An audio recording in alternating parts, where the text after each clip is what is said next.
আজকে হবে মাছটা, ঢেঁড়সের তরকারি, এটা কি বলো আলু না কাঁচকলা, কাঁচকলা ভাজা, এটা রান্না হবে। আর ভাত হচ্ছে।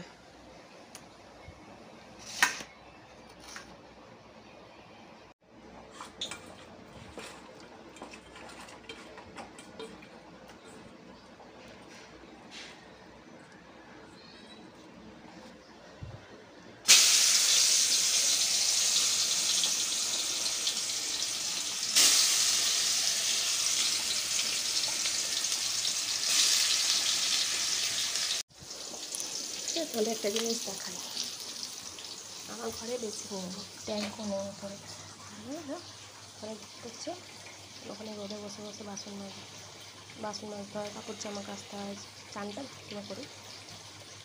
ওই জন্য ওপরে একটা চাদর টাঙিয়ে রেখেছি, যাতে এখানটা একটু ছাড়া হলে ঘন্টা বসে বসে আমি কাজ করতে পারি।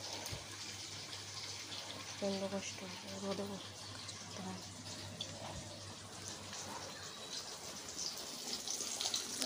খারাপ লাগে না, কারণ আমার তো অনেকে আরও কষ্ট করে করতে হয়। ওখানে একটা চাদর করে দিয়েছি, ওখানে বসে কাজ করি।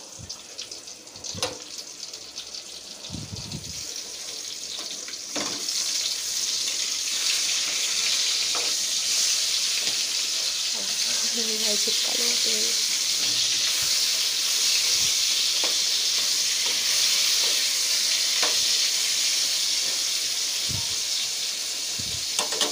তো আমাদের রান্না আছে, কিন্তু আমি দাঁড়িয়ে দাঁড়িয়ে রান্না করতে পারি না, ওই জন্য আমি গ্যাসটা নিচে নামিয়ে করি।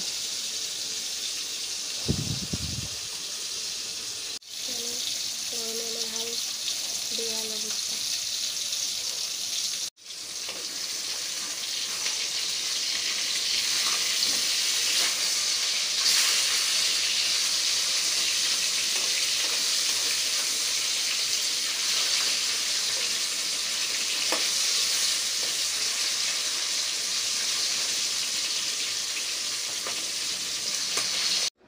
দেখো ভাত হয়ে গেছে, ভাতটাকে ঢেলে রাখি, আমি ঢেলে হাঁড়ি মেজে নিই। ঢেলে থেকে তরকারি হচ্ছে, মাছে আলু দিয়ে ঝাল হচ্ছে, ভাজা হয়ে গেছে। আর এটা হচ্ছে কালকে মাছের দিয়ে একটুখানি টক করেছিলাম, ছিল এটা বার করেছি ফ্রিজ থেকে, গরম করে দেবো, তোমাদের দাদা খাবে।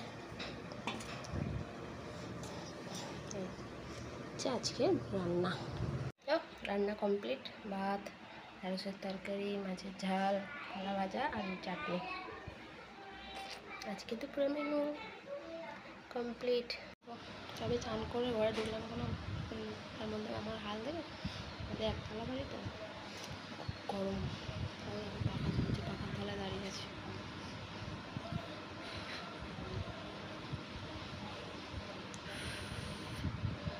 তো গরম করা যায় না, দেখছো জানলা ওদের গিয়ে